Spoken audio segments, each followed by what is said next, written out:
Political Grand Finale. Co-presented by Berger Paints, 100 Years of Trust. Educational Partners, IBIS Group of Educational Institutions.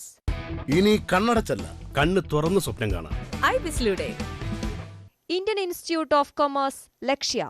Join Indian Institute of Commerce, Lakshya. 21ാം വയസ്സിൽ life is settled. And Jain deemed to be University, Kochi. Be the change, be the future with Jain deemed to be University, Kochi. Vote പെട്ടിയിൽ എന്ത്? സംസ്ഥാനം polling അവസാനിച്ച ശേഷം പ്രധാനപ്പെട്ട മണ്ഡലങ്ങളിലൂടെയുള്ള പരിശോധന നടക്കുകയാണ്. ഇന്ന് തൃശ്ശൂരും പാലക്കാടുമാണ്. തൃശ്ശൂർ നമുക്കറിയാം വലിയ പോരാട്ടം നടന്ന ത്രികോണ പോരാട്ടം നടന്ന മത്സരമാണ് തൃശ്ശൂർ. സമാനമായി തന്നെ പാലക്കാട്ടും വലിയ പ്രതീക്ഷ മുന്നണികൾക്കുണ്ട്. അതിനു മുൻപ് ഇന്ന് ഇടതുമുന്നണി CPM സംസ്ഥാന സെക്രട്ടറി MV ഗോവിന്ദൻ ഇതുമായി ബന്ധപ്പെട്ട അഭിപ്രായങ്ങൾ പറഞ്ഞിരുന്നു. അദ്ദേഹം പറഞ്ഞത് മറ്റൊന്നുമല്ല, കേരളത്തിൽ LDF 2 അക്കം കടക്കും എന്നാണ് CPM-ന്റെ വിലയിരുത്തൽ. പോളിംഗ് ശതമാനം കുറഞ്ഞത് CPM-ന് തിരിച്ചടിയാകും. വടകരയിൽ വർഗീയ ധ്രുവീകരണത്തിന് ശ്രമമുണ്ടായെന്നും സംസ്ഥാന സെക്രട്ടറി MV ഗോവിന്ദൻ പറഞ്ഞു. വർഗീയ പ്രചരണത്തിലും ഈ മണ്ഡലം ശക്തിയായി അശ്ലീല പ്രചാരവേല ഉൾപ്പെടെ നടത്തുന്നതിലും എന്ന് പറഞ്ഞാൽ സാധാരണ രാഷ്ട്രീയ പ്രചരണത്തിന് പകരം വ്യക്തിഗതമായി അധിക്ഷേപിക്കുക, തുറന്ന രീതിയിലുള്ള അശ്ലീല പ്രചരണങ്ങൾ സംഘടിപ്പിക്കുക, ഇങ്ങനെയെല്ലാം ധ്രുവീകരിക്കുന്നതിനു വേണ്ടിയുള്ള ശ്രമം ഇവിടെ നടക്കുകയുണ്ടായി. എന്നാൽ ഇതിനെയെല്ലാം ജനങ്ങൾ ഫലപ്രദമായി തള്ളിക്കളയും എന്ന് തന്നെയാണ് ഞങ്ങൾ പ്രതീക്ഷിക്കുന്നത്. ഈ ആത്മവിശ്വാസമാണ് LDF കേന്ദ്രങ്ങൾക്കുള്ളത്. അദ്ദേഹം പറഞ്ഞത് പോളിംഗ് ശതമാനം കുറഞ്ഞത് UDF-ന് തിരിച്ചടിയാകുമെന്നാണ്. നമുക്ക് പ്രധാനപ്പെട്ട മണ്ഡലങ്ങളിലേക്കൊന്ന് പോകണം. തൃശ്ശൂർ ഇത്തവണ ആരെടുക്കും? കേരളം ആകാംക്ഷയോടെ കാത്തിരുന്ന ചോദ്യത്തിന് ഉത്തരം കിട്ടാൻ ഇനി കൃത്യം 31 ദിവസം കാത്തിരിക്കണം. കേരളം ഇതുവരെ കാണാത്ത വാശിയേറിയ പോരാട്ടം നടന്ന മണ്ഡലമാണ് തൃശ്ശൂർ. 3 മുന്നണി സ്ഥാനാർത്ഥികളും ഒന്നിനൊന്ന് കരുത്തർ, ജനകീയർ. ഏതു മണ്ഡലത്തിലും അതാത് പാർട്ടികൾക്ക് വിശ്വാസ്യതയോടെ അവതരിപ്പിക്കാവുന്ന മുഖങ്ങൾ. മണ്ഡലത്തിൽ 6 വർഷമായി സജീവമായുള്ള സുരേഷ് ഗോപിയിലൂടെ ഇത്തവണ BJP കേരളത്തിൽ അക്കൗണ്ട് തുറക്കുമെന്ന അമിത പ്രതീക്ഷയിൽ. സുനിൽകുമാർ ആകട്ടെ CPIക്ക് തൃശ്ശൂരിലെന്നല്ല കേരളത്തിൽ എവിടെയും അവതരിപ്പിക്കാവുന്ന മുഖം. കോൺഗ്രസിന്റെ കരുത്തൻ K മുരളീധരൻ കൂടി അവതരിപ്പിക്കപ്പെട്ടതോടെ അക്ഷരാർത്ഥത്തിൽ കളം കരുത്തരുടേതായി. പ്രചണ്ഡമായ പ്രചാരണകാലം സംസ്ഥാനത്തെ എല്ലാ ലോക്സഭാ മണ്ഡലങ്ങളിലും ദൃശ്യമായ പോളിംഗ് കണക്കിലെ ഇടിവ് തൃശ്ശൂരിലും ഇത്തവണ കണ്ടു. 71.27% സംസ്ഥാനത്തെ പോളിംഗ് ശരാശരിയെങ്കിൽ തൃശ്ശൂരിലത് 72.79%. 2009 69.43 ആയിരുന്നു. 2014 72.2 ആയിരുന്നു. 2019 77.92 ആയിരുന്നു. ഇങ്ങനെയായിരുന്നു തൃശ്ശൂർ ലോക്സഭാ മണ്ഡലത്തിലെ കണക്കുകൾ. ഇക്കുറി 5%-ലധികം വോട്ടുകളുടെ കുറവ് മണ്ഡലത്തിലുണ്ടായി എന്നാണ്. അതിനാൽ പോളിംഗ് അവസാനിച്ചെങ്കിലും മുന്നണികളുടെ ചങ്കിടിപ്പ് തൃശ്ശൂരിൽ അവസാനിച്ചിട്ടില്ല. ന്യൂനപക്ഷ സ്വാധീന മേഖലകളിലുള്ള ഭേദപ്പെട്ട പോളിംഗ് അനുകൂലമാകുമെന്നാണ് UDF-ന്റെ കണക്കുകൂട്ടൽ. അതേസമയം 32% വരുന്ന അടിസ്ഥാന വോട്ടുകൾക്കൊപ്പം സുനിൽകുമാറിന്റെ വ്യക്തിപ്രഭാവത്തിൽ ലഭിക്കുന്ന വോട്ടുകൾ കൂടി വെച്ചാൽ ജയിക്കുമെന്നാണ് ഇടത് പ്രതീക്ഷ. എന്നാൽ ഇക്കുറി സ്ത്രീ വോട്ടർമാരും യുവാക്കളും വിവിധ സമുദായങ്ങളും പിന്തുണയ്ക്കുമെന്ന കണക്കുകൂട്ടലാണ് BJP ഉള്ളത്. അങ്ങനെ തൃശ്ശൂരിൽ തെരഞ്ഞെടുപ്പിന് ശേഷവും ആകാംക്ഷ തുടരുകയാണ്. അത് നമ്മൾ പറഞ്ഞതുപോലെ വോട്ടെണ്ണുന്നതുവരെ തുടരുകയും ചെയ്യും. ടോം കുര്യാക്കോസും ഒപ്പം ജോർജ് പൊടിപ്പാറ, അദ്ദേഹം മാധ്യമപ്രവർത്തകനാണ്. തൃശ്ശൂരിൻ്റെ സ്പന്ദനം വളരെ നന്നായി അറിയാവുന്ന ഒരാൾ കൂടിയാണ്. ആദ്യം ടോമിലേക്ക് ഒന്ന് പോകണം. ടോം, തൃശ്ശൂർ നമുക്കറിയാം കേരളത്തിൽ ഒരുപക്ഷെ ഏറ്റവും ഈ തെരഞ്ഞെടുപ്പിൽ ചർച്ച ചെയ്യപ്പെട്ട മണ്ഡലം തൃശ്ശൂരാകും. മറ്റൊന്നും കൊണ്ടല്ല, ആദ്യം സുരേഷ് ഗോപിയുടെ സ്ഥാനാർത്ഥിത്വം നരേന്ദ്രമോദി നേരിട്ട് വന്ന് പ്രഖ്യാപിക്കുന്ന പശ്ചാത്തലമുണ്ടായി. സുനിൽകുമാർ എന്ന ജനകീയൻ അവിടെ അവതരിപ്പിക്കപ്പെടുന്നു. ഏറ്റവും ഒടുവിൽ TN പ്രതാപൻ, ഒരുപക്ഷെ കേരളത്തിലെ ഏക സിറ്റിംഗ് MP-യെ മാറ്റി കോൺഗ്രസ് അവതരിപ്പിച്ച ആൾ കൂടിയാണ് K മുരളീധരൻ. TN പ്രതാപനെ മാറ്റുന്നു, മുരളീധരൻ വരുന്നു. അതിലുള്ള രാഷ്ട്രീയ സാഹചര്യങ്ങളൊക്കെ നമുക്ക് പരിശോധിക്കാം. പക്ഷേ പോളിംഗ് കഴിയുമ്പോൾ 3 മുന്നണികളുടെയും വിലയിരുത്തൽ എന്താണ്? വിജയപ്രതീക്ഷയിൽ തന്നെയാണ്. പക്ഷേ അപ്പോഴും ഏതൊക്കെ മേഖലകളിലാണ് അവർക്ക് സ്വാധീനമുണ്ടാക്കാൻ കഴിയുക എന്നാണ് ഒരു വിലയിരുത്തൽ.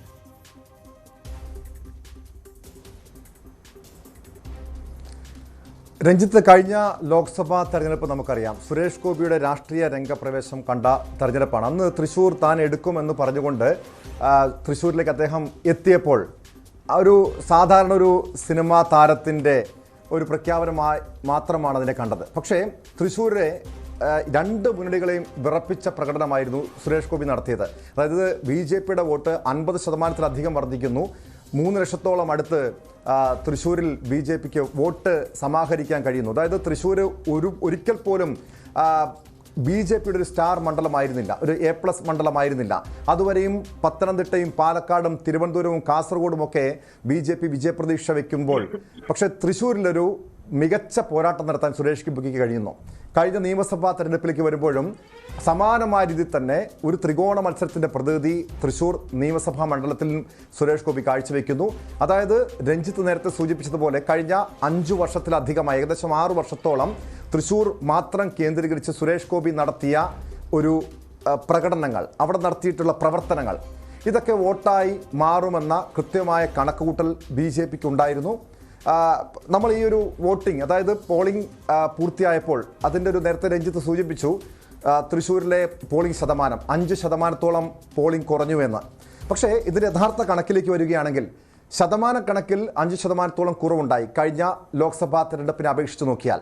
പക്ഷേ വോട്ടിൻ്റെ എണ്ണത്തിൽ 50,000-ഓളം വോട്ട് കൂടി എന്നതുള്ളതാണ് വസ്തുത. അതായത് കഴിഞ്ഞ ലോക്സഭാ തെരഞ്ഞെടുപ്പിൽ 2019 തൃശ്ശൂരിൽ പോൾ ചെയ്യപ്പെട്ടത് 10,42,122 വോട്ടാണെങ്കിൽ ഇത്തവണ 10,90,101 വോട്ടാണ് തൃശ്ശൂർ ലോക്സഭാ മണ്ഡലത്തിൽ പോൾ ചെയ്യപ്പെട്ടത്. അതായത് ഏറ്റവും ശ്രദ്ധേയമായിട്ടുള്ള കാര്യം, കഴിഞ്ഞ ലോക്സഭാ തെരഞ്ഞെടുപ്പിന് ശേഷം തൃശ്ശൂർ ഇത്തവണ താൻ എടുക്കും എന്ന പ്രഖ്യാപനത്തോടു കൂടി തന്നെ സുരേഷ് ഗോപി അവിടെ ക്യാമ്പ് ചെയ്യുന്നു, വോട്ടർ പട്ടികയിൽ കൂടുതൽ ആളുകളെ ചേർക്കുന്നു. അങ്ങനെ ഒരു കൃത്യമായ അച്ചടക്കത്തോടു കൂടി നടത്തിയ ഒരു പ്രവർത്തനം, BJPയുടെ പ്രവർത്തനം ഏറെ ശ്രദ്ധേയമായിട്ടുള്ളതാണ്. ഈ സുരേഷ് ഗോപി 10 ലക്ഷം വോട്ടുകൾ ഏതാണ്ട് പോൾ ചെയ്ത ഒരു മണ്ഡലമാണ്. അവിടെ 10 ലക്ഷം വോട്ടുകൾ പോൾ ചെയ്തെന്ന് പറയുമ്പോൾ 3.5 ലക്ഷം വോട്ട് എങ്കിലും പിടിക്കുന്ന സ്ഥാനാർത്ഥി സ്വാഭാവികമായും ജയിക്കും അവിടെ. നമുക്കറിയാം സുരേഷ് ഗോപി കഴിഞ്ഞ തവണ പിടിച്ച വോട്ടുകളുടെ എണ്ണം വളരെ കൃത്യമാണ്, അത് നമുക്കറിയാം. ഒപ്പം അദ്ദേഹത്തിന് ഇത്തവണ ഉണ്ടാകുന്ന ഒരു എഡ്ജ്, അത് ഈ അവിടെ കേന്ദ്രീകരിച്ച് പ്രവർത്തിക്കുന്ന കാര്യം നേരത്തെ പറഞ്ഞു. ഒപ്പം സമുദായ വോട്ടുകളിലടക്കം ചില മാറ്റങ്ങൾ സംഭവിച്ചിട്ടുണ്ട് എന്നുള്ള നിഗമനത്തിലാണ് BJP ക്യാമ്പുകൾ ഉള്ളത്. അതുകൂടി ചേർക്കുമ്പോൾ കഴിഞ്ഞ തവണത്തെ വോട്ടിനൊപ്പം അദ്ദേഹം പ്രതീക്ഷിക്കുന്ന മറ്റു പല മേഖലകളിലെ വോട്ടുകൾ കൂടി വരുമ്പോൾ ഉള്ള വിജയപ്രതീക്ഷയാണ് പല BJP കേന്ദ്രങ്ങളും പങ്കുവെക്കുന്നത്.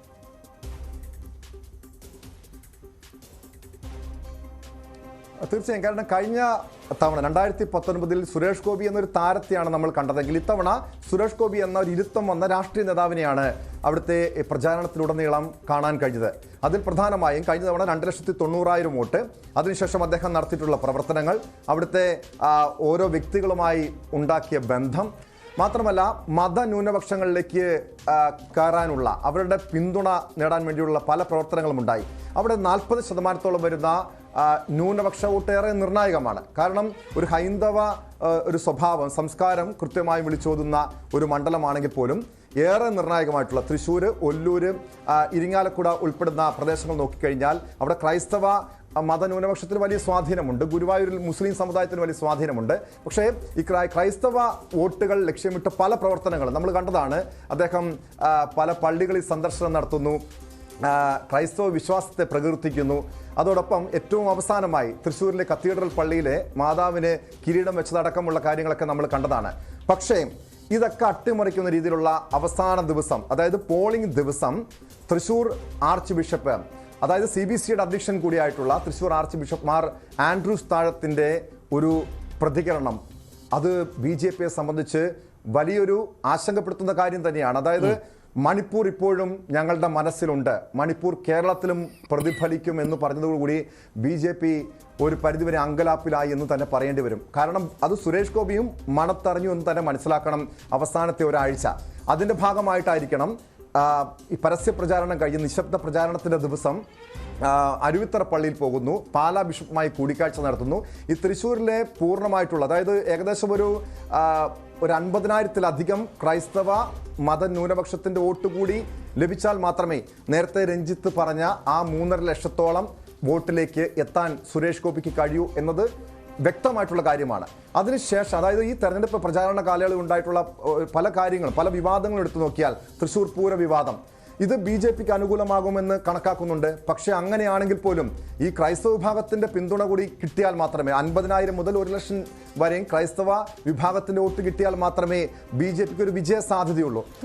അതാണ് പ്രത്യേകത. നമുക്ക് മറ്റ് 2 സ്ഥാനാർത്ഥികളുടെയും മികവ് ഒട്ടും കുറച്ച് കാണാൻ കഴിയില്ല. കാരണം സുനിൽകുമാർ തൃശ്ശൂരിൽ തന്നെ ജീവിച്ച് അവിടെ രാഷ്ട്രീയ പ്രവർത്തനം നടത്തി, മന്ത്രിയായിട്ട് പോലും അവിടുത്തെ ഏറ്റവും സാധാരണക്കാരനായി ജീവിക്കുന്ന ആളാണ്. മുരളീധരൻ മറ്റൊരു പേഴ്സണാലിറ്റിയാണ്. കേരളത്തിലെ ഏത് മണ്ഡലത്തിലും UDFന്, കോൺഗ്രസിന് വിശ്വാസ്യതയോടെ അവതരിപ്പിക്കാൻ പറ്റുന്ന സ്ഥാനാർത്ഥി. അവർ തമ്മിലാണ് മത്സരം എന്നതാണ് ഏറ്റവും പ്രധാനം. ശ്രീ ജോർജ് പൊടിപ്പാറ, തൃശ്ശൂരിൻ്റെ സ്പന്ദനം വളരെ കൃത്യമായി അറിയാവുന്ന ആളാണ് താങ്കൾ. നമ്മൾ ഈ തെരഞ്ഞെടുപ്പ് കാലത്തുടനീളം തൃശ്ശൂർ ഒരുപാട് ചർച്ച ചെയ്തു. തെരഞ്ഞെടുപ്പ് കഴിഞ്ഞു, വോട്ടിംഗ് കഴിഞ്ഞു. താങ്കൾക്ക് ചില നിഗമനങ്ങൾ സ്വാഭാവികമായും ഉണ്ടാകാം. അതൊന്ന് പങ്കുവെക്കാം പ്രേക്ഷകരുമായി. ആദ്യം രഞ്ജിത്ത്, നിങ്ങൾ രണ്ടുപേരും തുടക്കത്തിൽ സംസാരിച്ചതുപോലെ തന്നെ കേരളത്തിലെ ഏറ്റവും പ്രവചനാതീതമായ പോരാട്ടം നടക്കുന്ന ഒരു മണ്ഡലം ഏതെന്ന് ചോദിച്ചാൽ നമുക്ക് ആദ്യം പറയാവുന്ന മറുപടി തൃശ്ശൂർ എന്നാണ്. അതായത് ഏറ്റവും കരുത്തരായ സ്ഥാനാർത്ഥികൾ, ഏറ്റവും ജനകീയരായ സ്ഥാനാർത്ഥികൾ, ഓരോ രീതിയിൽ കേരളത്തിലെ എണ്ണപ്പെട്ട സ്ഥാനാർത്ഥികൾ എന്ന് വേണമെങ്കിൽ വിശേഷിപ്പിക്കാം. അപ്പൊ ഈ 3 സ്ഥാനാർത്ഥികൾ തമ്മിൽ അക്ഷരാർത്ഥത്തിൽ കൊമ്പ് കോർക്കുമ്പോൾ ഒരു സ്പാനിഷ് കാളപ്പോര് പോലെയാണ്. 3 എന്താ പറയാ കാളകള് ഒരേപോലെ ശക്തരായിട്ടുള്ള 3 പേര് ഒരു കാളപ്പോരിനെ അനുസ്മരിക്കുന്ന രീതിയിലുള്ള പോരാട്ടം നടത്തുമ്പോൾ ആര് ജയിക്കുമെന്ന് പറയുക അല്ലെങ്കിൽ ഏതെങ്കിലും രീതിയിലുള്ള ഒരു നിഗമനത്തിൽ എത്തുക വളരെ പ്രയാസമാണ്. എങ്കിലും ടോം ചൂണ്ടിക്കാണിച്ചതുപോലെ ചില ഘടകങ്ങൾ, അതുപോലെ തന്നെ താങ്കൾ ആമുഖത്തിൽ പറഞ്ഞതുപോലത്തെ ചില കാര്യങ്ങൾ മാത്രമല്ല, ഇപ്പോ എഴുതി കാണിച്ച ആ കുറിപ്പുകളിൽ വന്നതുപോലെ തന്നെ ഈ മണ്ഡലം ഇതുവരെയുള്ള ചരിത്രത്തിൽ ആരുടെയും കുത്തകയല്ല. 10 തവണ LDF ജയിച്ചു, 52 മുതലുള്ള ചരിത്രത്തിൽ 7 തവണ UDF ജയിച്ചു. അപ്പോ ഈ 2 മുന്നണികൾക്കും ഈ മണ്ഡലത്തിൽ ശക്തമായ വേരോട്ടമുണ്ട്. അതാത് രാഷ്ട്രീയ കാലാവസ്ഥ ജനിച്ച് സംസ്ഥാനത്ത് നിലനിൽക്കുന്ന അല്ലെങ്കിൽ ദേശീയ തലത്തിലുള്ള കാലാവസ്ഥയ്ക്ക് അനുസരിച്ച് മാറി മാറി മുന്നണികളെ വരിക്കുന്ന ഒരു മനസ്സ്, ആർക്കും പൂർണ്ണമായിട്ട് എക്കാലത്തേക്കും മനസ്സ് കൊടുക്കാതെ മുന്നണികളെയും അതുപോലെ തന്നെ രാഷ്ട്രീയ കാലാവസ്ഥയ്ക്ക് അനുസരിച്ച് ദേശീയ രാഷ്ട്രീയത്തിൽ ചലനങ്ങൾ ഉൾക്കൊണ്ട് ആര് ജയിക്കണമെന്ന് തീരുമാനിക്കുന്ന പ്രബുദ്ധരായ വോട്ടർമാരുള്ള, രാഷ്ട്രീയ പ്രബുദ്ധതയുള്ള വോട്ടർമാരുടെ ഒരു നാടാണ് തൃശ്ശൂർ. അപ്പൊ സ്വാഭാവികമായിട്ടും ഇക്കുറി അവരുടെ മുമ്പിൽ വലിയ കൺഫ്യൂഷൻ. ആരെ വരിക്കണം, ആരെ തള്ളണം, ആരെ കൊള്ളണം? 3 പേരും കരുത്തരാണ്. അപ്പൊ അതൊരു വല്ലാത്ത കൺഫ്യൂഷനിൽ വോട്ടർമാർ എത്തിച്ചേർന്നിരിക്കുന്ന ഒരു അവസ്ഥയുണ്ട്. അപ്പൊ ഇവിടെ നമുക്ക് ഇപ്പോഴത്തെ ഒരു അവസ്ഥയിൽ ആര് ജയിക്കും എന്ന് ചോദിച്ചാൽ 3 കൂട്ടരും ഒരുപോലെ വിജയം അവകാശപ്പെടുന്നു എന്നതാണ്. 2019 വളരെ വൈകി കടന്നു വന്ന് വലിയൊരു തരംഗം സൃഷ്ടിച്ച് 2,90,000-ലധികം ഏതാണ്ട് 3 ലക്ഷത്തോളം വോട്ട് നേടിയ സുരേഷ് ഗോപി തന്നെയാണ് തൃശ്ശൂരിലെ ഗ്ലാമർ താരം. മറ്റ് 2 പേരും അത് അങ്ങനെ അല്ലാന്നല്ല ഞാൻ പറയുന്നത്. പക്ഷെ എങ്കിലും അദ്ദേഹത്തിന്റെ ആ ഒരു മാസ് എൻട്രി ആയിരുന്നു. അതില് നമ്മൾ ആരും പ്രതീക്ഷിക്കാത്ത, നേരത്തെ ടോം ചൂണ്ടിക്കാണിച്ചതുപോലെ തൃശ്ശൂരിൽ അതുവരെ BJPക്ക് കിട്ടിയിരുന്ന വോട്ടിന്റെ ഇരട്ടിയിലധികം വോട്ട് പിടിച്ച് BJPയുടെ A ക്ലാസ് മണ്ഡലങ്ങളിലൊന്നായി തൃശ്ശൂരിനെ മാറ്റിയെടുത്തതിന്റെ ക്രെഡിറ്റ് അക്ഷരാർത്ഥത്തിൽ അത് സുരേഷ് ഗോപിക്ക് അവകാശപ്പെട്ടതാണ്. ഇക്കുറി കഴിഞ്ഞ തവണ ഇല്ലാത്ത ചില അഡ്വാൻറ്റേജ്, ഞാൻ അതിന്റെ പ്ലസും മൈനസും പറയാം.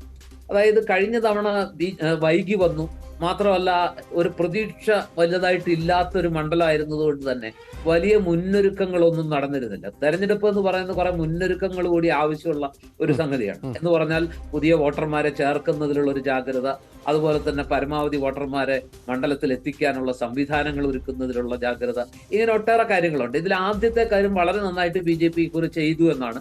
തെരഞ്ഞെടുപ്പ് ദിവസം തന്നെ ഫ്ളാറ്റുകൾ കേന്ദ്രീകരിച്ച് മറ്റു മണ്ഡലങ്ങളിലെ വോട്ടർമാരെ തൃശ്ശൂരിലെ ഫ്ളാറ്റ് അഡ്രസ്സിൽ പേര് ചേർത്ത് അവർ വോട്ട് ചെയ്യുന്നതിനെ ചൊല്ലി വലിയ തർക്കമൊക്കെ ഉണ്ട്. അതിന്റെ അർത്ഥം വളരെ കൃത്യമാണ്.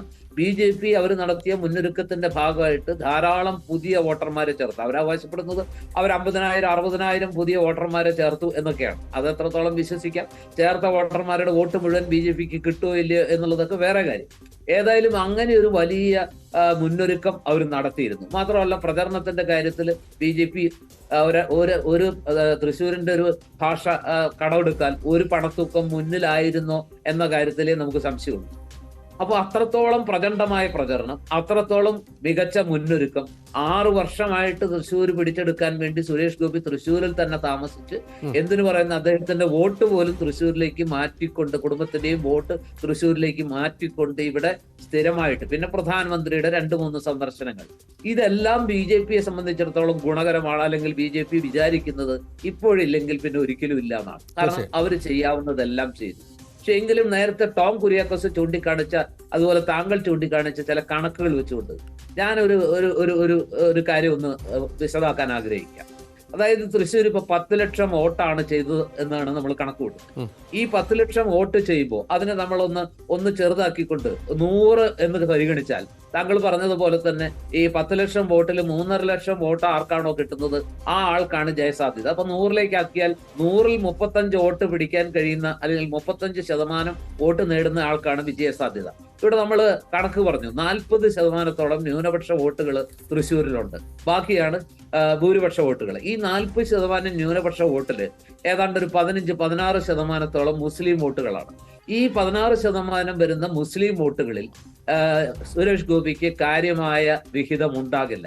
എന്ന് പറഞ്ഞാൽ സുനിൽ കുമാറിനും അതുപോലെ തന്നെ മുരളീധരനും ഈ 100 വോട്ടിൽ നിന്നാണ് 35 വോട്ട്, അഥവാ മുഴുവൻ വോട്ടിൽ നിന്ന് 35% വോട്ട് പിടിക്കേണ്ട സ്ഥാനത്ത് സുരേഷ് ഗോപിയെ സംബന്ധിച്ചിടത്തോളം 85-86 വോട്ടിൽ നിന്ന് വേണം 35% വോട്ട് പിടിക്കാൻ. അദ്ദേഹത്തിന് ഈ പറഞ്ഞ അവശേഷിക്കുന്ന ഈ 84%-ന്റെ 45% വോട്ട് പിടിക്കണം.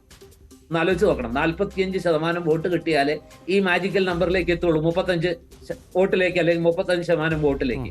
അങ്ങനെ വരുമ്പോ ആലോചിക്കേണ്ട ഒരു വിഷയം 45ഉം 50ഉം തമ്മിൽ വളരെ ചെറിയ വ്യത്യാസമുള്ളൂ. 46% വോട്ട്. എന്റെ ഒരു കണക്ക് 28.7, അങ്ങനെ 28.7 ആണ്, ഞാൻ അങ്ങനെയാണ് മനസ്സിലാക്കുന്നത്. കഴിഞ്ഞ തവണ സുരേഷ് ഗോപി അവിടെ പിടിച്ച ഒരു വോട്ട്, അതിൽ നിന്നൊരു 6 അല്ലെങ്കിൽ 7% വോട്ടുകൾ കൂടുതൽ അല്ലെ? താങ്കൾ പറഞ്ഞ കണക്ക് വളരെ കൃത്യമാണ്. അത് നമ്മൾ അതിന്റെ ഒരു ഉള്ളറകളിലേക്ക് പോയാലുള്ളൊരു കണക്കാണ്. ആ 16% എന്ന ഒരു കാര്യം മാറ്റി നിർത്തി അതിൽ നിന്ന് വേണം, ആ 84 നിന്ന് വേണം സുരേഷ് ഗോപി ഈ മാജിക് നമ്പറിലേക്ക് എത്താൻ. ഈ 28.7 നിന്ന് ഒരു 4-5-6% വോട്ടുകൾ കൂടുതൽ കിട്ടിയാൽ ജയസാധ്യത ഉണ്ടായേക്കാം. അങ്ങനെയാണ്. അപ്പോൾ അങ്ങനെ ഒരു പ്രവർത്തനം അവിടെ നടന്നു എന്നാണോ മനസ്സിലാക്കേണ്ടത്? ഞാൻ ഒന്നുകൂടി വിശദമാക്കാം. ഈ 84 വോട്ടിൽ നിന്ന് 45% വോട്ട് പിടിക്കുക എന്ന് പറഞ്ഞാൽ അതിന്റെ അർത്ഥം ഹിന്ദു വോട്ടർമാരിൽ നിന്ന് 50%-ലധികം വോട്ട് കിട്ടണം. ക്രിസ്ത്യൻ വോട്ടർമാരിൽ നിന്നും ഏതാണ്ട് അതിനടുത്ത് വോട്ട് കിട്ടിയാൽ മാത്രമേ സുരേഷ് ഗോപിക്ക് വിജയ സാധ്യതയുള്ളൂ. തീർച്ചയായും അത് 50%-ലധികം വോട്ട്, ഹിന്ദു വോട്ടിൽ നിന്റെ 50%-ലധികം വോട്ട് കിട്ടുക, ക്രിസ്ത്യൻ വോട്ടർമാരിൽ നിന്ന് മിനിമം ഒരു 30-35% വോട്ട് കിട്ടുക. ഈ 2 സംഗതികൾ നടന്നാൽ മാത്രമേ സുരേഷ് ഗോപിക്ക് വിജയ സാധ്യതയുള്ളൂ. അത് സാധ്യമാണോ? അങ്ങനെ സാധ്യമായാൽ ആരുടെ വോട്ടായിരിക്കും കൂടുതൽ ചോരുക? അത് CPM-ന്റെ അല്ലെങ്കിൽ ഇടതുമുന്നണിയുടെ വോട്ടാണോ, അതോ UDF-ന്റെ വോട്ടുകളാണോ? UDF-ന് ഹിന്ദു വോട്ട് ബാങ്കിൽ കാര്യമായ, ഈ 2 പാർട്ടികളുമായിട്ട് താരതമ്യപ്പെടുത്തുമ്പോൾ കാര്യമായ സ്വാധീനമില്ല. ഈ 2 പാർട്ടികൾക്കാണ് ബൾക്കായിട്ടുള്ള ഹിന്ദു വോട്ട് കിട്ടുക. ക്രിസ്ത്യൻ വോട്ടിലാണ് UDF-ന് കുറച്ചുകൂടി കൂടുതൽ സ്വാധീനമുള്ളത്. അപ്പൊ ഞാൻ വിചാരിക്കുന്നത് ഈ ന്യൂനപക്ഷ വോട്ടുകളുടെ ഒരു കൺസോൾട്ടേഷൻ തൃശ്ശൂർ മണ്ഡലത്തിൽ നടന്നിട്ടുണ്ടെങ്കിൽ സുരേഷ് ഗോപിയെ സംബന്ധിച്ചിടത്തോളം ജയം എന്ന് പറയുന്നത് വളരെ ബുദ്ധിമുട്ടേറിയ ഒരു കാര്യമായിരിക്കും. തീർച്ചയായും. സാർ തിരിച്ചു വരാം. സാർ ദയവായി തുടരുക. ടോം, അത് വളരെ കൃത്യമായ സാറിൻ്റെ, നമുക്കറിയാം അദ്ദേഹം വളരെ ആഴത്തിലുള്ള വിലയിരുത്തലാണ് ഇപ്പോൾ നടത്തിയത്. ഇതാണ് ഒരു കണക്ക് വളരെ വ്യക്തമായി തന്നെ പ്രേക്ഷകർക്ക് മനസ്സിലാകുന്നൊരു കണക്ക് തന്നെയാണത്. കാരണം എനിക്ക് ആദ്യമായാണ് ഇങ്ങനൊരു വിശകലനം ഉണ്ടാകുന്നത്. അത് വളരെ കൃത്യമാണ്. ഏറ്റവും വലിയ പ്രതീക്ഷ പുലർത്തുന്ന BJP ക്യാമ്പുകളെ പോലും ഒരുപക്ഷെ ആശങ്കപ്പെടുത്തുന്ന ഒരു കണക്കാണ് ഇത്. നമുക്കറിയാം പത്മജ വേണുഗോപാലിൻ്റെ BJP-യിലേക്കുള്ള യാത്ര, അതിനുശേഷം TN പ്രതാപൻ, നേരത്തെ ഞാൻ പറഞ്ഞതുപോലെ ഒരു MP-യെ മാറ്റി കേരളത്തിൽ മറ്റൊരു ആളെ മത്സരിപ്പിക്കുന്ന ഏക മണ്ഡലം കൂടിയാണ് കോൺഗ്രസിന് അല്ലെങ്കിൽ UDF-ന് തൃശ്ശൂർ. അത്രത്തോളം പ്രാധാന്യം ആ മണ്ഡലത്തിന് അവർ കാണുന്നു. മുരളീധരനും ആ പ്രാധാന്യം കാണുന്നു. മുരളീധരൻ്റെ വരവ് മത്സരചിത്രം എങ്ങനെ മാറ്റിമറിച്ചു എന്നത് പ്രധാനമാണ്. അത് ഈ പറഞ്ഞതുപോലെയുള്ള വോട്ട് വല്ലാതെ ശേഖരിക്കാൻ കപ്പാസിറ്റിയുള്ള ഒരാൾ കൂടിയാണ് മുരളീധരൻ. ആ മുരളീധരൻ എൻ്റെ വരവ് സുരേഷ് ഗോപിയുടെ സ്വപ്നങ്ങളെ തല്ലിക്കെടുത്തുമോ പ്രതാപൻ മാറിയ ശേഷം? യഥാർത്ഥത്തിൽ രഞ്ജിത്ത്, സുരേഷ് ഗോപി ഒരുപക്ഷെ വിജയിക്കില്ല എങ്കിൽ, അതൊക്കെ ഒരുപക്ഷെ അവരുടെ കണക്കൂട്ടൽ തെറ്റിച്ച് പരാജയപ്പെട്ടാൽ അതിന് പ്രധാനപ്പെട്ട കാരണം ഞാൻ മനസ്സിലാക്കുന്നത് പത്മജ വേണുഗോപാലിനെ BJP പാളയത്തിൽ എത്തിച്ചത് തന്നെയായിരിക്കും. കാരണം കോൺഗ്രസ് അതുവരെയും TN പ്രതാപൻ എന്ന സ്ഥാനാർത്ഥിയെ സിറ്റിംഗ് MP-യെ തന്നെ മത്സരിപ്പിക്കാനായിരുന്നു പദ്ധതി. പക്ഷേ ഈ പത്മജ വേണുഗോപാൽ BJP-യിലേക്ക് പോയപ്പോൾ കോൺഗ്രസ് അല്പം ഭയന്നു. അതായത് ഈ പഴയ കരുണാകരൻ ഗ്രൂപ്പിൽപ്പെട്ടവർ, I ഗ്രൂപ്പുകാർ, അത് പത്മജയ്ക്കൊപ്പം പോകുമോ, അല്ലെങ്കിൽ അവരുടെ വോട്ട് കോൺഗ്രസ് നഷ്ടപ്പെടുമോ എന്ന് ഭയം കൊണ്ട് തന്നെയാണ് ഒരു സസ്പെൻസ് കാൻഡിഡേറ്റ് അതായത് അത്ര കണ്ട് പ്രചാരണത്തിനില്ല. മാത്രമല്ല നമുക്കറിയാം അവസാന സമയം ചില നീക്കങ്ങൾ, ചില കോൺഗ്രസ് ഏതാനും കുറച്ച് കോൺഗ്രസ്സുകാരെ സ്വാധീനിക്കാൻ പത്മജയുടെ വരവ് കൊണ്ട് സാധിച്ചു എങ്കിൽ പോലും, പക്ഷെ മറുവശത്ത് ഇന്ന് കോൺഗ്രസിൻ്റെ ഏറ്റവും കരുത്തുറ്റ മുഖമായിട്ടുള്ള കെ മുരളീധരനെ നേരിടുക എന്ന് പറഞ്ഞാൽ സുരേഷ് ഗോപിയെ സംബന്ധിച്ച് വലിയ വെല്ലുവിളി നിറഞ്ഞ കാര്യമായിരുന്നു. കാരണം കെ മുരളീധരൻ്റെ ഒരു ഗുണകരമായിട്ടുള്ള കാര്യം, അദ്ദേഹത്തിന് ഒരേ സമയം തന്നെ ഹൈന്ദവ വോട്ടുകളും മതന്യൂനപക്ഷ വോട്ടുകളും, അതായത് ക്രൈസ്തവ മുസ്ലിം വോട്ടുകളും ഒരേപോലെ സ്വാധീനിക്കാൻ കഴിയുന്നു, അവരിലേക്ക് ഇറങ്ങിച്ചെല്ലാൻ കഴിയുന്നു. 3 വിഭാഗത്തിനും ഒരേപോലെ സ്വീകാരനായിട്ടുള്ള നേതാവ്. അതാണ് കെ മുരളീധരനെ സംബന്ധിച്ചുള്ള അദ്ദേഹത്തിൻ്റെ ഒരു വലിയ അഡ്വാൻറ്റേജ്. സ്വാഭാവികമായി അത് മറുവശത്ത് VS സുനിൽകുമാർ വലിയ സാധ്യത ആദ്യമൊക്കെ കൽപ്പിക്കപ്പെട്ടിരുന്നു. പക്ഷേ മുരളീധരൻ വന്നതോടുകൂടി അത് വലിയ ഈ ന്യൂനപക്ഷ വോട്ടുകളുടെ ഒരു ഏകീകരണം ഉണ്ടായി എന്നൊരു പരിധിവരെയും നമുക്ക് മനസ്സിലാക്കേണ്ടി വരും. മാത്രമല്ല അതോടൊപ്പം മറുവശത്ത് ഇടതുവശത്തെ സംബന്ധിച്ച് കരുവന്നൂര് വലിയൊരു വെല്ലുവിളിയായിരുന്നു. അത് ഈ കരുവന്നൂർ സഹകരണ ബാങ്ക് അഴിമതി കേസ്, അതും BJP അതൊക്കെ കൃത്യമായും ഇടതുപക്ഷത്തിന് എതിരാക്കി കൃത്യമായി ക്യാമ്പയിൻ നടത്തി ആ വോട്ട്, അതായത് ഈ ഇരിങ്ങാലക്കുട ഉൾപ്പെടുന്ന പ്രദേശങ്ങളിലെ ആളുകളുടെ വോട്ട് BJPയിലേക്ക് എത്തിക്കാൻ സുരേഷ് ഗോപി നടത്തിയിട്ടുള്ള പദയാത്രകളൊക്കെ നമ്മൾ കണ്ടതാണ്.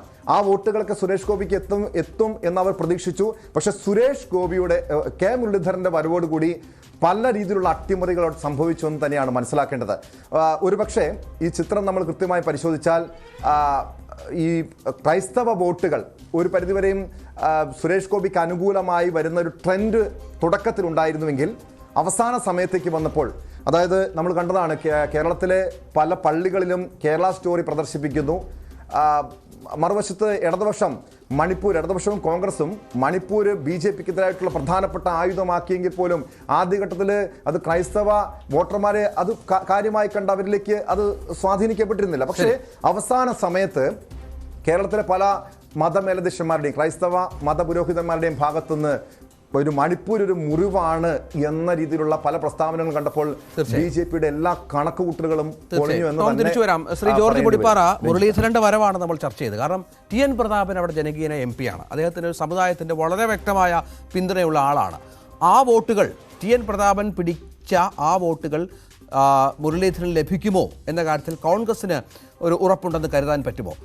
ഈ മുരളീധരന്റെ വരവ് തൃശ്ശൂരിലെ മത്സരരംഗത്തുണ്ടാക്കിയ മാറ്റം അത് ഏത് തരത്തിൽ പ്രതിഫലിച്ചിട്ടുണ്ട് തെരഞ്ഞെടുപ്പിൽ? രഞ്ജിത്ത്, വളരെ കൃത്യമായിട്ട് പറയാൻ കഴിയും. ടോം കുര്യാക്കോസ് നടത്തിയ വളരെ ശ്രദ്ധേയമായ ഒരു നിരീക്ഷണമായിരുന്നു. സത്യത്തിൽ ഈ പത്മജ വേണുഗോപാൽ BJPയിലേക്ക് പോയതാണ് ആത്യന്തികമായിട്ട് ഈ ഒരു ഒരു സ്ട്രാറ്റജിക് മൂവ് നടത്താൻ കോൺഗ്രസിനെ പ്രേരിപ്പിച്ചത്. അതല്ലായിരുന്നെങ്കിൽ മുരളീധരൻ വടകരയിൽ മത്സരിക്കും, TN പ്രതാപൻ തൃശ്ശൂരിൽ മത്സരിക്കും. TN പ്രതാപന്റെ കാര്യത്തിലുണ്ടായിരുന്ന യഥാർത്ഥ പ്രശ്നം പാർട്ടിയിൽ അദ്ദേഹത്തിനെതിരെ വലിയൊരു പടനീക്കമുണ്ടായിരുന്നു.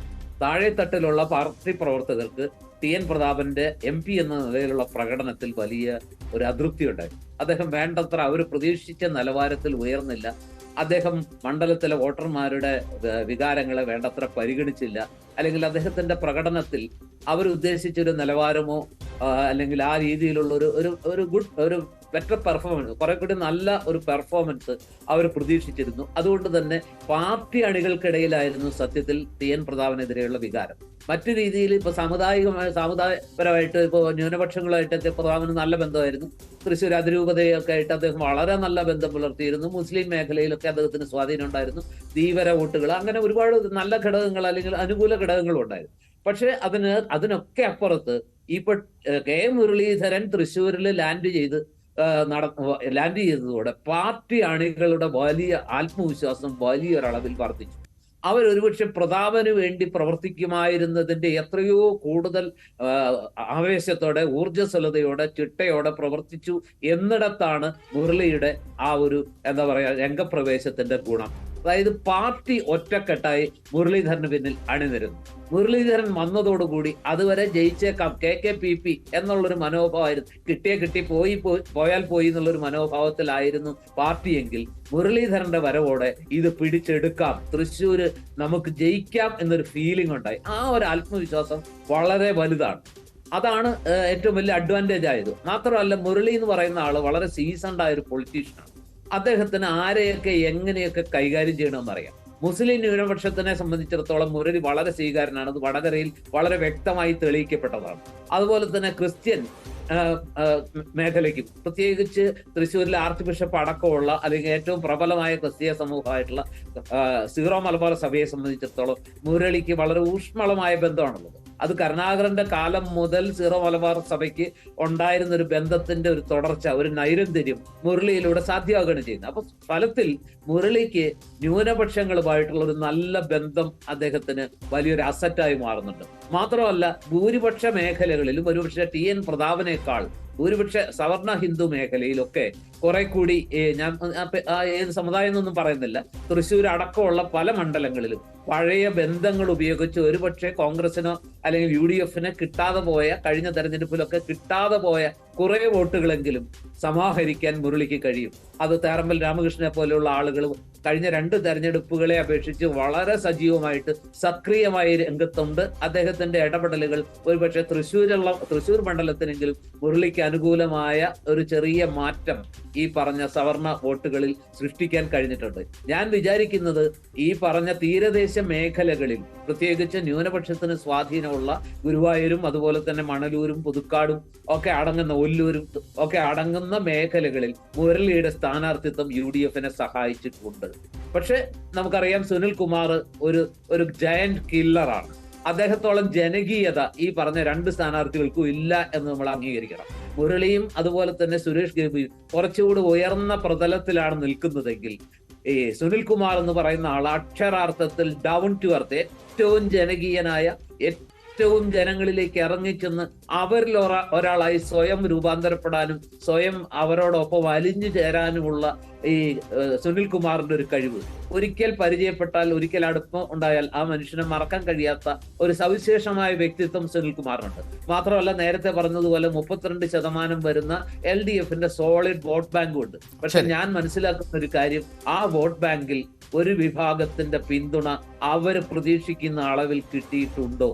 പ്രത്യേകിച്ച് ഞാനൊക്കെ ഉൾപ്പെടുന്ന ഈ ഒല്ലൂരിന്റെ പല മേഖലകളിലും SNDP വോട്ടുകളിൽ കഴിഞ്ഞ കാലങ്ങളിൽ LDF-നൊപ്പം നിന്ന, എത്രയോ കാലമായി LDF-ന് തനിയെ മാത്രം വോട്ട് ചെയ്തിരുന്ന അവരിൽ ഒരു വലിയ വിഭാഗം ഇത്തവണ ഒരു സ്വിംഗ് വന്നിട്ടുണ്ട്.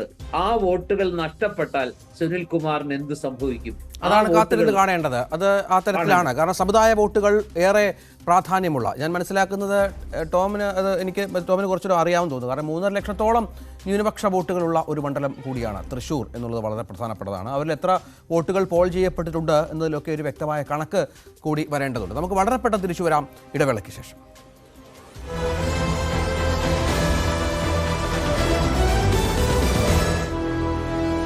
പൊൻകതിർ പുട്ട് സോഫ്റ്റ് ആകാൻ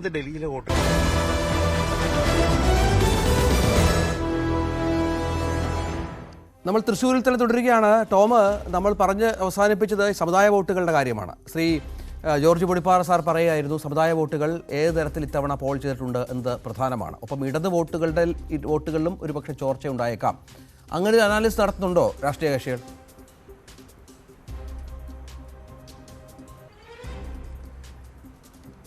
സാറിൻ്റെ നിരീക്ഷണം വളരെ കൃത്യമാണ്. കാരണം ഏതൊക്കെ രീതിയിലാണ് കൃത്യമായും ഈ സുരേഷ് ഗോപിക്ക് എവിടെ നിന്നൊക്കെ വോട്ട് വീഴും, സുനിൽ കുമാറിന് ആരെയൊക്കെ സ്വാധീനിക്കാൻ കഴിയുമെന്നൊക്കെ കൃത്യമായി അദ്ദേഹം നിരീക്ഷണം നടത്തി.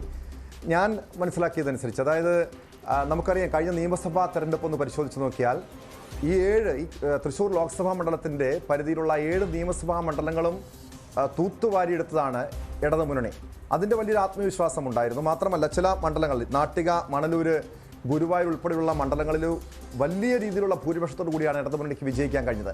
അവിടെയും മാറ്റി നിർത്തപ്പെട്ടത്, അതായത് നേരിയ ഭൂരിപക്ഷത്തിൽ വിജയിച്ചത് ഈ ക്രൈസ്തവ മതന്യൂനപക്ഷങ്ങൾക്ക് സ്വാധീനമുള്ള തൃശ്ശൂർ, ഒല്ലൂർ, ഇരിങ്ങാലക്കുട ഈ 3 മണ്ഡലങ്ങളിലാണ് ഭൂരിപക്ഷം കുറഞ്ഞത്. കാരണം അവിടെ ഇപ്പോഴും ഈ ക്രൈസ്തവ വിഭാഗത്തിൻ്റെ വോട്ട് ഏറെ നിർണായകമാണ്. തൃശ്ശൂർ ലോക്സഭാ മണ്ഡലം എടുത്തു നോക്കിയാലും ഏറെ നിർണായക ശക്തികളാണ് ക്രൈസ്തവർ.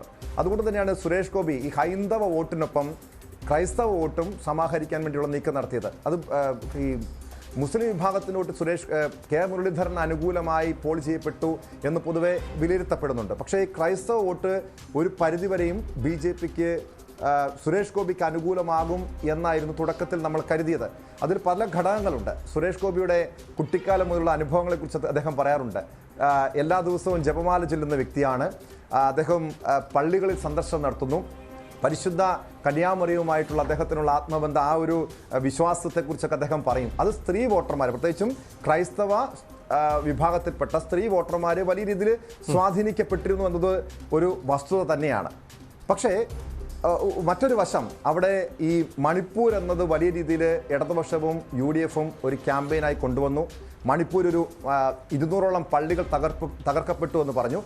മറുവശത്ത് PC ജോർജിനെ പോലെയുള്ളവർ പറഞ്ഞു, അതിനെ മറുവാദമായി ഉന്നയിച്ചത് 200 പള്ളികൾ തകർക്കപ്പെട്ടപ്പോൾ മറുവശത്ത് 300-ലധികം ക്ഷേത്രങ്ങൾ തകർത്തു. ആ വിഷയവും ചൂണ്ടിക്കാണിച്ചു. അത് 2 മതവിഭാഗങ്ങൾ തമ്മിലുള്ള പ്രശ്നമല്ല, 2 ഗോത്ര വിഭാഗങ്ങൾ തമ്മിലുള്ള പ്രശ്നമാണെന്ന് പറഞ്ഞ് ക്രൈസ്തവ വിഭാഗത്തെ ഈ തെറ്റിദ്ധാരണ, ക്രൈസ്തവ വിഭാഗത്തിൻ്റെ തെറ്റിദ്ധാരണ മാറ്റാൻ വേണ്ടിയുള്ള നീക്കങ്ങളൊക്കെ BJPക്കകത്ത് ക്രൈസ്തവ നേതാക്കന്മാരുടെ ഭാഗത്തുനിന്ന്, അതായത് ക്രൈസ്തവ നാമധാരികളായിട്ടുള്ള നേതാക്കന്മാരുടെ ഭാഗത്തുനിന്നും ശ്രമങ്ങൾ ഉണ്ടായിരുന്നു.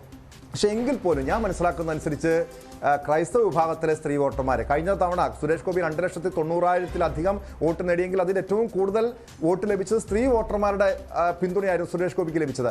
ഇത്തവണയും അതുണ്ടാകും എന്ന് തന്നെ കണക്കാക്കണം. അതുകൊണ്ട് തന്നെ സ്ത്രീ വോട്ടർമാർ തന്നെയാണ് സുരേഷ് ഗോപി കഴിഞ്ഞ തവണത്തെ പോലെ ഇത്തവണയും ആശ്രയിക്കുന്നത്. അതിൽ ഈ ന്യൂനപക്ഷ വിഭാഗത്തിൽപ്പെട്ട സ്ത്രീ വോട്ടർമാരുടെ പിന്തുണയും സുരേഷ് ഗോപിക്ക് 5% ഇത്തവണ പോളിംഗ് ശതമാനത്തിലെ കുറവുണ്ടായിരിക്കുന്നത്. 6% ഏതാണ്ട് കുറവുണ്ടായി എന്നാണ്. കാരണം 77-ൽ നിന്ന് 2019-ലെ 77-ൽ നിന്ന് 72-ലേക്ക് കാര്യങ്ങൾ എത്തി എന്നുള്ളതാണ് കണക്കുകൂട്ടൽ. അത് എന്തായിരിക്കും മണ്ഡലത്തിലെ ഒരു പൾസ് അറിയാവുന്ന ആളെന്ന നിലയിൽ താങ്കൾ മനസ്സിലാക്കുന്നത്? മറ്റ് മണ്ഡലങ്ങളിൽ പലവിധ കാരണങ്ങൾ പറയുന്നുണ്ട്. തൃശ്ശൂരിൽ വാശിയേറിയ പോരാട്ടമായിട്ടും 3 മുന്നണി സ്ഥാനാർത്ഥികൾക്കും വോട്ട് ചെയ്യാൻ ജനങ്ങൾക്ക് താല്പര്യമുള്ള ആളുകളായിട്ടും എന്തുകൊണ്ട് കുറഞ്ഞു എന്നാണ് മനസ്സിലാക്കുന്നത്? വളരെ പെട്ടെന്ന്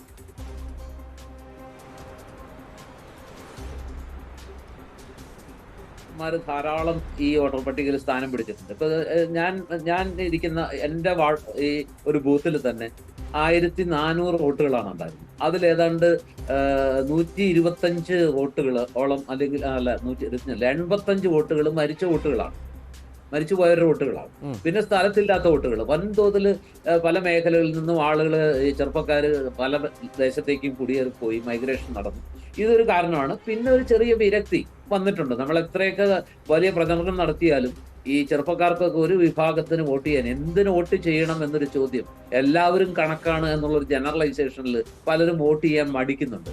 പിന്നെ ഈ പറഞ്ഞതുപോലെ ഇടതുപക്ഷത്തിന്റെ ഇപ്പോഴത്തെ ഭരണവിരുദ്ധ വികാരത്തിന്റെ പേരിൽ വോട്ട് ചെയ്യാനുള്ള ഒരു വൈമുഖ്യം കാരണം ഒരു പക്ഷേ കുറെ പേര് വോട്ട് ചെയ്യാൻ വന്നിട്ടില്ല എന്നൊരു തോന്നലുണ്ട്. പക്ഷെ ഇടതുപക്ഷം പറയുന്ന അവരുടെ വോട്ടുകളൊക്കെ രാവിലെ തന്നെ വളരെ കൃത്യമായി പോൾ ചെയ്യിച്ചിട്ടുണ്ട് എന്ന് പറയുന്നു. അതിലും വസ്തുതയില്ലായികയില്ല. പക്ഷെ എങ്കിൽ പോലും എന്തുകൊണ്ട് കേരളം മുഴുവൻ ഇതുപോലെ വോട്ട് പെർസെൻറ്റേജ് കുറയണമെങ്കിൽ മറ്റെന്തോ ഒരു കാരണമുണ്ട്.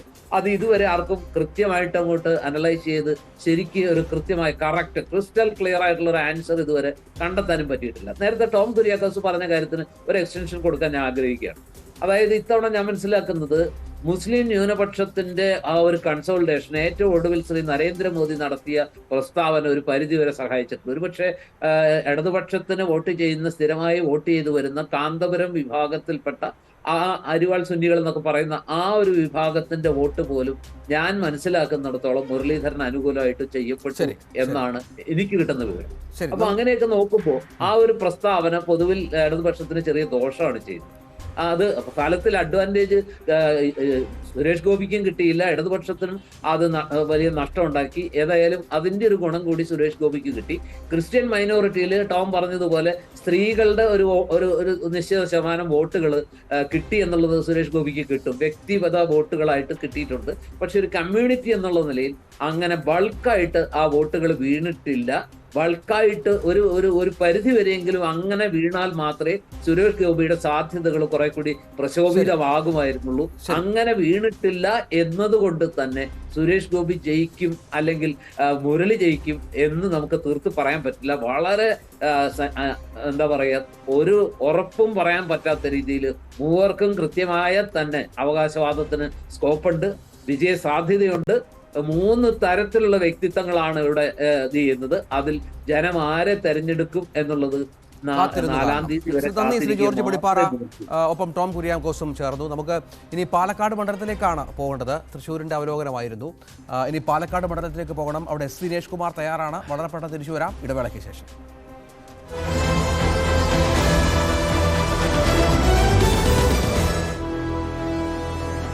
Join India's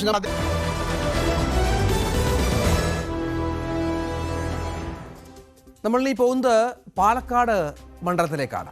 പാലക്കാടിലെ രാഷ്ട്രീയ സാഹചര്യം നമുക്കറിയാം. തൃശ്ശൂരിൻ്റെ അത്രയില്ല എങ്കിൽ പോലും BJP ഏറെ പ്രതീക്ഷ പുലർത്തുന്ന ഒരു മണ്ഡലം കൂടിയാണ് പാലക്കാട്. ത്രികോണ പോരാട്ടം എന്ന് പറയാൻ 2 ലക്ഷത്തിന് മുകളിൽ വോട്ട് BJP പിടിക്കുന്ന മണ്ഡലമാണ്. പക്ഷേ അവിടെ അത്യുഷ്ണത്തിൽ ആ ജില്ല ഒട്ടാകെ വെന്തുരുകുകയാണ്. 4 ദിവസമായി 40 ഡിഗ്രി സെൽഷ്യസിന് മുകളിലാണ് അവിടെ താപനില. ഇനി അറിയിപ്പുണ്ടാകുന്നതുവരെ വിദ്യാഭ്യാസ സ്ഥാപനങ്ങൾ തുറന്ന് പ്രവർത്തിക്കരുതെന്ന് ജില്ലാ കളക്ടർ നിർദ്ദേശം നൽകിയ ഒരു ജില്ല കൂടിയാണ്. പാലക്കാട് മണ്ഡലത്തിൽ 73.37% വോട്ടുകളാണ് ഇത്തവണ രേഖപ്പെടുത്തിയത്. 2019 77.62 ആയിരുന്നു. ഏതാണ്ട് 4-4.5% കുറവ് വോട്ട് പാലക്കാട് രേഖപ്പെടുത്തിയിട്ടുണ്ട്. നാടിളക്കി പ്രചരണം നടത്തിയിട്ടും എന്തുകൊണ്ട് പോളിംഗ് കുറഞ്ഞു വന്നതാണ് മുന്നണികളുടെ ആശങ്ക. പാലക്കാടെ ഉഷ്ണതരംഗം തിരിച്ചടിച്ചുവെന്നാണ് മുന്നണികൾ കരുതുന്നത്. അതേസമയം പോളിംഗ് കണക്ക് കുറഞ്ഞത് തങ്ങൾക്ക് ഗുണകരമായെന്നാണ് ഇടത് ക്യാമ്പ് വിലയിരുത്തുന്നത്. നമുക്കറിയാം, പരമ്പരാഗതമായി ഇടതിനോട് കൂടുതലായി ആഭിമുഖ്യം പുലർത്തുന്ന ഒരു മണ്ഡലം കൂടിയാണ് പാലക്കാട്. CPM ശക്തി കേന്ദ്രങ്ങളായ ഷൊർണൂർ, ഒറ്റപ്പാലം, മലമ്പുഴ, കോങ്ങാട് മേഖലയിലെ പോളിംഗ് കണക്കുകൾ പ്രതീക്ഷ നൽകുന്നതാണെന്നും LDF വിലയിരുത്തുന്നു. അതേസമയം ശക്തി കേന്ദ്രങ്ങളായ മണ്ണാർക്കാട്ടെയും പാലക്കാട്ടെയും പോളിംഗ് കണക്കിലാണ് UDFിൻ്റെ പ്രതീക്ഷ. ഷൊർണൂർ മുൻ നഗരസഭാ കൗൺസിലറായിരുന്ന VK ശ്രീകണ്ഠൻ അതുകൊണ്ട് തന്നെ ഇവിടെ പോളിംഗ് ശതമാനം ഉയർന്നത് ഫലം അനുകൂലമാക്കുമെന്നും കരുതുന്നു. അതേസമയം പ്രധാനമന്ത്രി അടക്കം എത്തി നടത്തിയ പ്രചരണം NDAയുടെ വോട്ട് ഉയർത്തും എന്നാണ് BJPയുടെ പ്രതീക്ഷ. സ്ത്രീ വോട്ടർമാർ കൂടുതലുള്ള മണ്ഡലമാണ് പാലക്കാട്. മോദി ഗ്യാരണ്ടിയിൽ വിശ്വസിക്കുന്ന സ്ത്രീകളുടെ വോട്ട് തങ്ങളുടെ പെട്ടിയിൽ വീണിട്ടുണ്ടെന്ന് നേതൃത്വം കരുതുന്നു.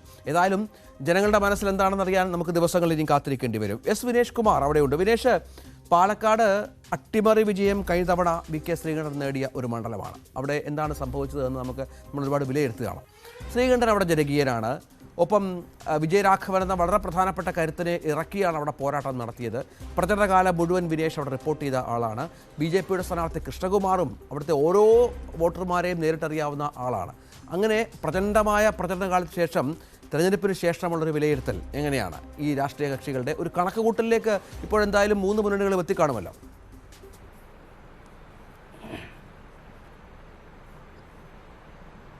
രഞ്ജിത്ത്, പാലക്കാടിൻ്റെ ഒരു സ്വഭാവം നമുക്കറിയാം. കഴിഞ്ഞ കുറച്ച് കാലങ്ങളായി ഇടതുപക്ഷത്തിനോട് ആഭിമുഖ്യം പുലർത്തി വരുന്ന ഒരു ലോക്സഭാ മണ്ഡലമാണ് അത്.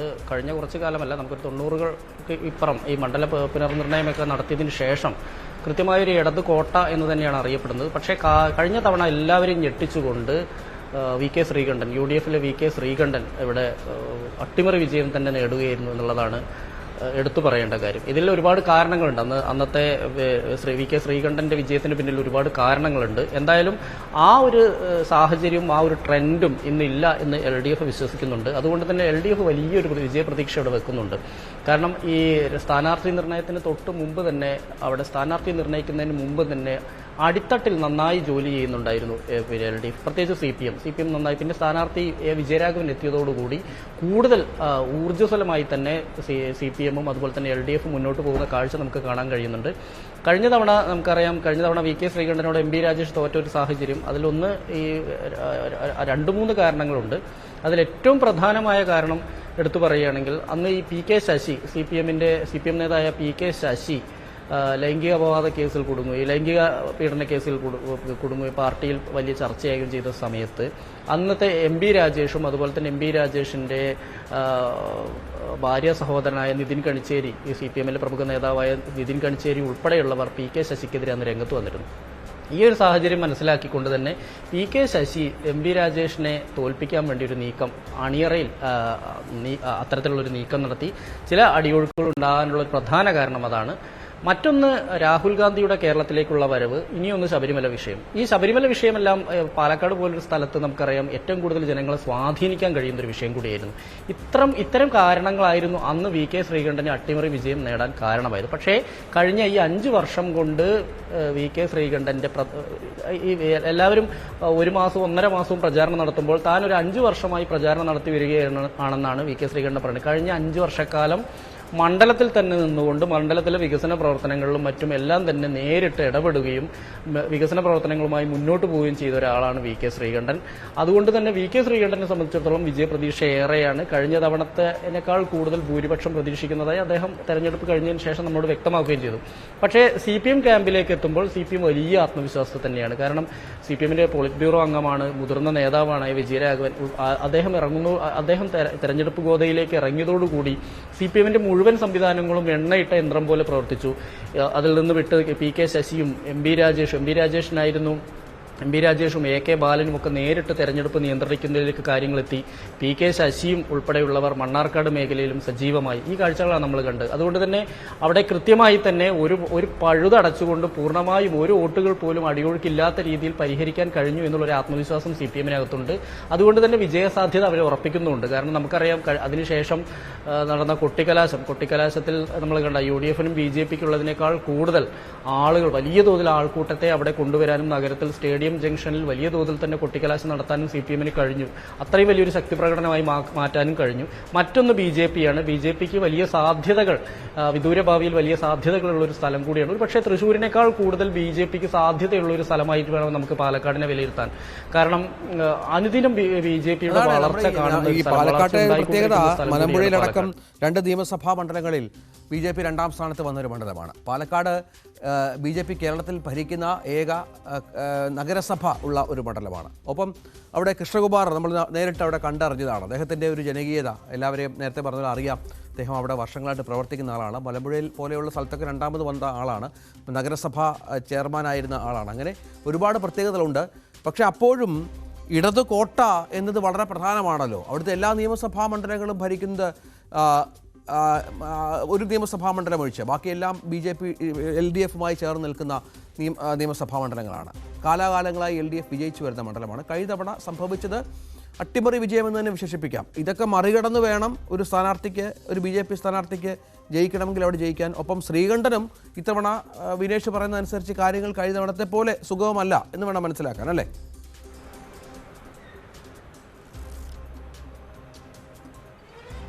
ഒരു നിയമസഭാ മണ്ഡലമല്ല, 2. അതായത് പാലക്കാട് ഷാഫിയും അതുപോലെ തന്നെ മണ്ണാർക്കാട് മുസ്ലിം ലീഗിലെ ഷംസുദ്ദീനുമാണ് അവിടെ UDF-ലെ 2 ആളുകളുള്ളത്. മറ്റൊന്ന് BJP-യിൽ രഞ്ജിത്ത്, അതിൽ BJP-യിൽ മറ്റൊരു കാര്യം കൂടിയുണ്ട്. അതായത് BJP-യിൽ 2ാം സ്ഥാനത്തേക്ക് 2 മണ്ഡലങ്ങളിൽ, അതായത് പാലക്കാടും മലമ്പുഴയിലൊക്കെ BJP-ക്ക് വലിയ വളർച്ചയുള്ള സ്ഥലങ്ങളാണ്. അപ്പോൾ കോൺഗ്രസിന് വലിയ ക്ഷീണം അനുദിനം സംഭവിച്ചുകൊണ്ടിരിക്കുന്ന സ്ഥലം കൂടിയാണ്. പക്ഷേ ഇതിനകത്ത് മറ്റൊരു കാര്യം കൂടിയുണ്ട്. BJP-യിൽ 2 വിഭാഗം. നമുക്കറിയാം BJP ഒരുപക്ഷെ കേരളത്തിലെ ചെറിയ പാർട്ടിയാണെങ്കിൽ പോലും വലിയ തോതിൽ ആ വിഭാഗീയതയുടെ ഒരു പ്രതിഫലനം ഏറ്റവും കൂടുതലുള്ളൊരു സ്ഥലം കൂടിയാണ് പാലക്കാട്. കാരണം പാലക്കാട് നഗരസഭയിലെ ഭരണവുമായി ബന്ധപ്പെട്ടുകൊണ്ട് മറ്റു പല കാര്യങ്ങളും വലിയ തോതിലുള്ള വിഭാഗീയത നിലനിൽക്കുന്നുണ്ട് ഇവിടെ. അതിലൊന്ന് ഈ കൃഷ്ണകുമാറിന്റെ വിഷയത്തിൽ കൃഷ്ണകുമാറിന് ഒരു വിഭാഗം കൃഷ്ണകുമാറിന്റെ ഓപ്പോസിറ്റ് നിൽക്കുന്നുണ്ട്. അത്തരത്തിൽ വോട്ടുകൾ അവർ മറിക്കുക അല്ലെങ്കിൽ UDF-ലേക്ക് വോട്ട് മറിക്കാനുള്ള ഒരു സാധ്യതയുണ്ടെന്നൊക്കെ തെരഞ്ഞെടുപ്പിന്റെ തലേത് 2 ദിവസങ്ങളിലൊക്കെ വലിയ ചർച്ചയായിരുന്നു.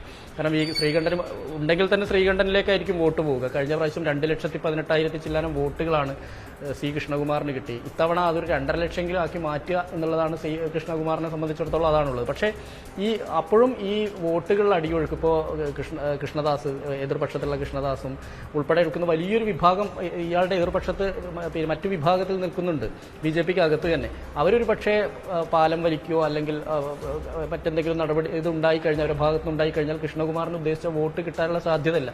അങ്ങനെ വരികയാണെങ്കിൽ അത് VK ശ്രീകണ്ഠന് വലിയ ഗുണം ചെയ്യും. BJP വലിയ തോതിൽ ഇപ്പോൾ ഈ പറഞ്ഞിരിക്കുന്ന പാലക്കാട് മണ്ഡലത്തിൽ നിന്നും മലമ്പുഴ മണ്ഡലത്തിൽ നിന്നും വലിയ തോതിൽ അടിയൊഴുക്കുണ്ടായിക്കഴിഞ്ഞാൽ അതിന് ഏറ്റവും കൂടുതൽ അത് ഉപകരിക്കുക VK ശ്രീകണ്ഠന് തന്നെയായിരിക്കും. അത് CPM ക്ഷീണം ചെയ്യും എന്നുള്ള കാര്യത്തിൽ സംശയമില്ല.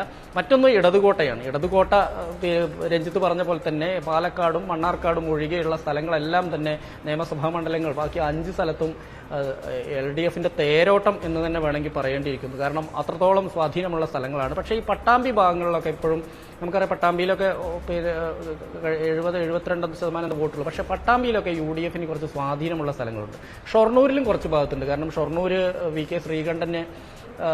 VK ശ്രീകണ്ഠൻ അത്രത്തോളം സ്വാധീനമുള്ള സ്ഥലമാണ്. അദ്ദേഹത്തിന്റെ നാട് കൂടിയാണ്.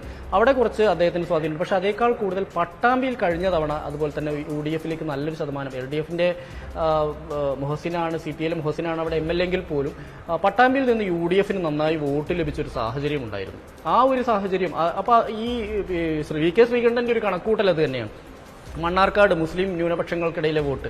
പക്ഷേ ഞാൻ മനസ്സിലാക്കുന്നത് കഴിഞ്ഞ തവണ ഈ രാഹുൽ ഗാന്ധി പ്രധാനമന്ത്രിയാവും, അതുപോലെ തന്നെ മറ്റു ന്യൂനപക്ഷങ്ങൾ നേരിടുന്ന വലിയ പ്രശ്നം, ഇതൊക്കെ വലിയൊരു ന്യൂനപക്ഷ ഏകീകരണത്തിന് കാരണമായത് നമ്മൾ കഴിഞ്ഞ തവണ 2019 നമ്മൾ കണ്ടതാണ്. പക്ഷേ 2024 എത്തുമ്പോഴത്തേക്ക് ന്യൂനപക്ഷങ്ങൾ പൂർണ്ണമായും അത്തരത്തിലൊരു ധ്രുവീകരണമൊന്നും സംഭവിക്കാത്ത രീതിയിലാണ് നമ്മൾ കാണുന്നത്. കാരണം അങ്ങനെ ന്യൂനപക്ഷങ്ങളുടെ ഒരു ഏകീകരണം ശക്തിപ്പെടാത്തൊരു സ്ഥലമായിട്ടാണ് എനിക്ക് മണ്ണാർക്കാട് എന്നൊക്കെ മനസ്സിലായത്. കാരണം അവർ വലിയ തോതിൽ തന്നെ ഒറ്റക്കെട്ടായി കഴിഞ്ഞ തവണത്തെ ആ ആവേശത്തോടു കൂടി വോട്ട് ചെയ്യാത്തൊരു സ്ഥിതിവിശേഷം കൂടിയുണ്ട്. വീണ്ടും മോദി വരുന്നു എന്നുള്ള എക്സിറ്റ് പോളുകളും പിന്നെ അഭിപ്രായ സർവേകളും എല്ലാം പുറത്തു വരുന്ന ഒരു സാഹചര്യത്തിൽ ആളുകൾക്ക് വോട്ടിനോടുള്ള ഒരു വിരക്തി, ഒരു വിമുഖത ഉണ്ടായിട്ടുണ്ടാവണം. അതുകൊണ്ടായിരിക്കണം കഴിഞ്ഞ തവണത്തെ പോലെ സംഘടിതമായി ന്യൂനപക്ഷങ്ങൾ വോട്ട് ചെയ്യാത്ത ഒരു അവസ്ഥയിലേക്ക് കാര്യങ്ങൾ എത്തിയിട്ടുണ്ട് എന്നുള്ളത് എടുത്തു പറയണം. ഈ വോട്ടിംഗ് ശതമാനം കുറയാനുള്ള ഒരു കാരണത്തിൽ ഒന്നായി നമ്മളത് കാരണം. മറ്റൊന്ന് രഞ്ജിത്ത് പറഞ്ഞ പോലെ തന്നെ ഈ പാലക്കാടുള്ള കടുത്ത ഉഷ്ണത്തിന് വകവെച്ച് അന്ന് തന്നെ 3 പേര് കുഴഞ്ഞു വീണ് മരിച്ച സംഭവങ്ങളുണ്ടായി. അപ്പോൾ അത്തരത്തിലുള്ള സംഭവങ്ങളും ഒരു കാരണമായിട്ടുണ്ട്. മറ്റൊന്ന് ഈ വോട്ടർ പട്ടികയിൽ ഡബിളിംഗ് പല സ്ഥലത്തും ഇരട്ട വോട്ടുകളൊക്കെ വരുന്ന അവസ്ഥയിലേക്ക് കാര്യങ്ങൾ എത്തിയിട്ടുണ്ട് പല സ്ഥലത്തും. അപ്പോൾ അത് പരിശോധിച്ച് നോക്കുമ്പോൾ ഒരാൾക്ക് ഒരു വോട്ട് എന്നുള്ള രീതിയിലേക്ക് ഉള്ളത് 2-3 സ്ഥലങ്ങളിൽ വരുന്നവരുടെ പേരുകൾ വരുമ്പോൾ അത് ശതമാനത്തിലെ പ്രശ്നങ്ങൾ വരികയും അങ്ങനെ ശതമാനം കുറയാനുള്ളൊരു സാധ്യത കൂടി കണക്കിലെടുക്കേണ്ടതുണ്ട്. എന്തായാലും നിലവിലെ സാഹചര്യത്തിൽ ഇടതുപക്ഷത്തിന് അനുകൂലമായ ഒരു അവസ്ഥ തന്നെയാണ് എന്തായാലും പാലക്കാടുള്ളത്. ഇടതുപക്ഷം വലിയ വിജയപ്രതീക്ഷയിലാണെങ്കിലും കണക്കുകളെല്ലാം നമ്മൾ പരിശോധിക്കുമ്പോൾ ഇടതുപക്ഷത്തോട് തന്നെ മറ്റൊരു പ്രധാനപ്പെട്ട കാര്യം വിനേഷ്, നമുക്കറിയാം അവിടുത്തെ ഏറ്റവും ജനകീയനായ കോൺഗ്രസ് നേതാവ് ഷാഫി പറമ്പിലാണ്. ഷാഫിയുടെ അസാന്നിധ്യം വലുതായിരുന്നു അവിടെ. കാരണം ഷാഫി വടകരയിൽ മത്സരിക്കാൻ പോലെ പശ്ചാത്തലം അത് ശ്രീകണ്ഠൻ അതിന്റെ ഒരു പ്രാധാന്യം മനസ്സിലാക്കിയിട്ടുണ്ടോ?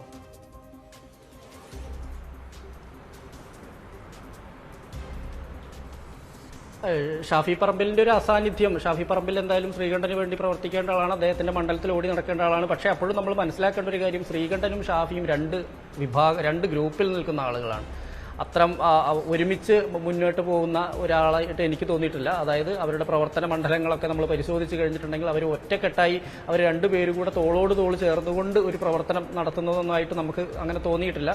രണ്ടാളും 2 ഗ്രൂപ്പിന്റെ ഭാഗമാണ്. അതിൻ്റെതായ ഒരു അകൽച്ചകളും അടുപ്പവും ഒക്കെ അവർക്കിടയിലുണ്ട്. എങ്കിൽ പോലും രണ്ടുപേരും ജനകീയരാണെന്നുള്ളത് എടുത്തു പറയേണ്ട കാര്യം. ഞാൻ നേരത്തെ സൂചിപ്പിച്ച പോലെ തന്നെ ഈ പാലക്കാട് പോലുള്ള ഹിന്ദു വോട്ടർമാർ കൂടുതലുള്ള ബഹുഭൂരിപക്ഷം എന്ന് തന്നെ നമ്മൾ പറയേണ്ടിയിരിക്കുന്നു.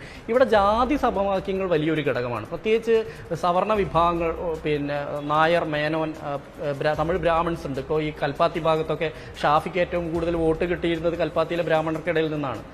അപ്പോൾ നമുക്കിപ്പോൾ വടകരയിലൊക്കെ ഷാഫി വർഗീയതവാദിയാണ്, വർഗീയത പടർത്തിയാണ് വോട്ട് വാങ്ങിച്ചത് എന്നൊക്കെയുള്ള രീതിയിലുള്ള എതിർപക്ഷത്തിന്റെ പ്രചാരണങ്ങളൊക്കെ കാണുമ്പോൾ നമുക്ക് സത്യത്തിൽ ചിരിയാണ് വരുന്നത്. കാരണം പാലക്കാട്ടുകാർക്ക് അറിയാം ഷാഫി എങ്ങനെയാണ്. ഷാഫി എല്ലാ വിഭാഗങ്ങളോടും ഒരേ അനുഭവം പുലർത്തിയിരുന്നുള്ളത്. അങ്ങനെ ഒരു സ്ഥലത്ത് നിന്നാണ് VK ശ്രീകണ്ഠനും ഈ ഒരു ബന്ധം ഷാഫിയെ പോലെ തന്നെ അടിത്തട്ടിൽ ഒരു ബന്ധം ഉണ്ടാക്കിയെടുക്കാൻ പരമാവധി 5 വർഷക്കാലം കൊണ്ട് കഴിഞ്ഞു. കാരണം DCC പ്രസിഡന്റ് ആയിരിക്കുമ്പോൾ ഉണ്ടാകുന്ന VK ശ്രീകണ്ഠൻ അല്ല, കഴിഞ്ഞ 5 വർഷക്കാലം MP ആയതിനു ശേഷമുള്ള ശ്രീകണ്ഠൻ. തീർച്ചയായും അതാണ് സാഹചര്യം.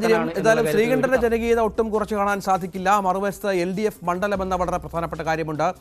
BJP അവതരിപ്പിക്കുന്ന സ്ഥാനാർത്ഥി നിസ്സാരക്കാരനല്ല. അങ്ങനെ പാലക്കാട്ടെ മത്സരവും പ്രവചനാതീതമാവുകയാണ്. എസ് വിനേഷ് കുമാറാണ് വിവരങ്ങൾ പങ്കുവച്ചത്. നാളെ മറ്റ് 2 പ്രധാനപ്പെട്ട മണ്ഡലങ്ങളുമായി എത്താം. തൽക്കാലം ഈ പരിപാടി അവസാനിക്കുന്നു. നന്ദി, നമസ്കാരം.